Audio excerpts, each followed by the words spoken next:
Please have out your Chapter 9 notes and turn to Section 9.4. In this section, the objective is to factor with a greatest common factor. In this video lesson, this is only going to go over the vocabulary terms for this section, and then in class we're actually going to be doing example problems using these vocabulary terms and showing you what these vocabulary terms actually mean when it comes to problems. So once again, this video lesson is just the first part of 9.4. The remainder of it we will be doing in class. So I want to skip over the warm-up problems at the top of the page there. Just for right now, I am going to go back to them here. But first, I want to give you this vocabulary term. And the vocabulary term is expand. And expand means to multiply polynomials. Expand means to multiply polynomials. So that's what we have been doing in this section here. We've multiplied a monomial times a monomial times a binomial, a monomial times a trinomial. We also did a binomial times a binomial, or a binomial times a trinomial. We have done all of these different types of multiplying polynomials. Anytime you multiply polynomials, it's expanding. So examples of expanding.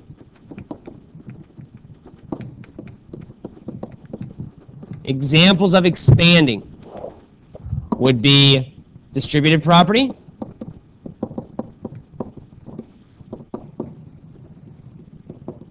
and FOIL. Both of those are examples of expanding. So now, jumping back up to those warm-up problems, it says expand each expression.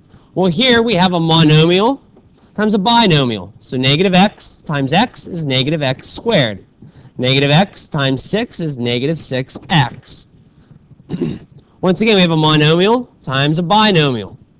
X times x is x squared. X times 3 is 3x. And then writing that in standard form, we have x squared plus 3x. Negative 2x is a monomial times a binomial, 2x minus 4. Negative 2x times 2x is negative 4x squared. And negative 2x times negative 4 is a positive 8x. So what property did you use to simplify the warm-up problems? And the answer to that would be the distributive property.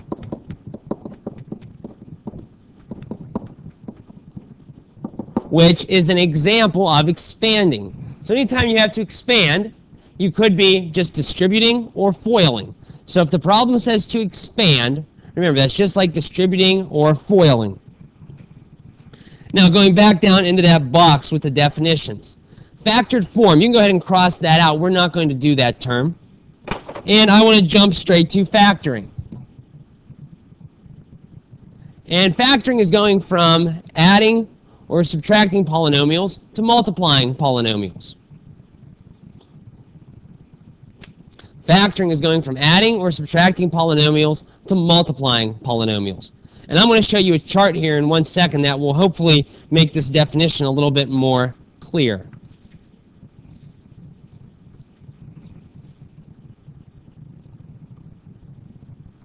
And there's going to be 4 types of factoring we're going to be studying.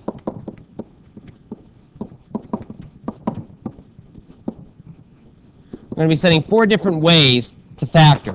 And the first way we have the factor is going to be the greatest common factor, or also called GCF. And greatest common factor, this is when the largest number and or variable that divides evenly into both monomials. The largest number and or variable that divides evenly into both monomials. And when we say divides evenly, what we really mean there is a remainder of 0. So it's the largest number and or variable that divides evenly into both monomials. So it's the largest number and or variable that divides into both monomials with a remainder of 0.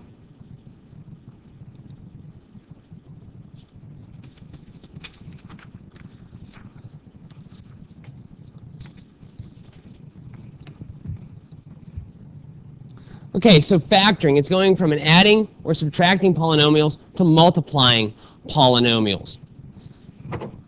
In these problems here, we were multiplying. You had a monomial times a binomial. And we ended up with just a subtraction problem. This was a subtraction problem. So whenever we say we're going from a subtraction problem to a multiplying problem, basically what we're doing is it's going to be the opposite of distributing or foiling. The opposite of distributing or foiling. The opposite of distributing or foil. That's another way to look at factoring. We're going back to the original multiplication problem. We're going back to the original multiplication problem. So to further understand this, right now in your note packet, I'd like you to turn to page 15, one page over. And on page 15, on the bottom of that page, you have a lot of white space. In that white space right now, I'd like you to pause the video and copy down this chart. Okay, so looking at expanding versus factoring. When we look at the multiplication problem, this is where we were, or this is where we have been. We have been here at a multiplication problem. So, for example, the multiplication problem might be 2 times x plus 4. That might be the multiplication problem. This is a monomial. This is a binomial. And in between here is multiplication. And then we expand it. So this is where we would distribute in this case.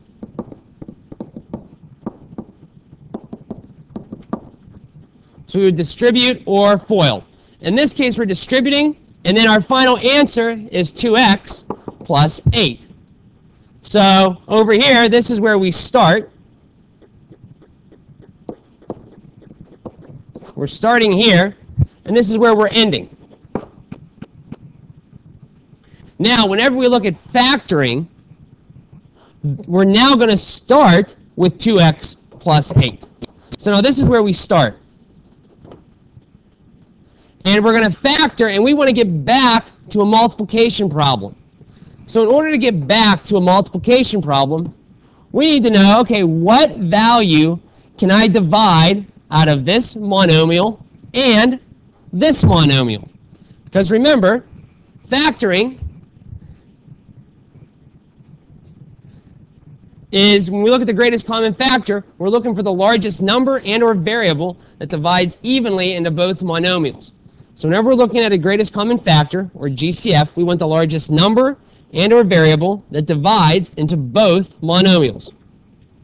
So here are the two monomials. We have 2x and we have 8. What is the largest number that divides into both 2 and 8? Well, that answer is 2. So we take a 2 out. If I look at the green and the blue, these two monomials, they have no variables in common. Since they have no variables in common, I'm not going to take any out. I'm not going to factor any out. So that leaves in parentheses now. 2 divided by 2 is 1, or 1x. And then 8 divided by 2, because we took the 2 out, is 4.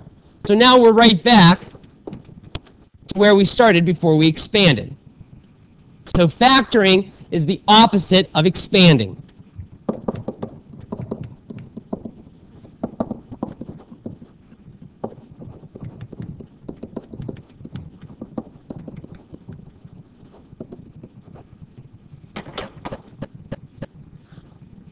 So that concludes this portion of section 9.4.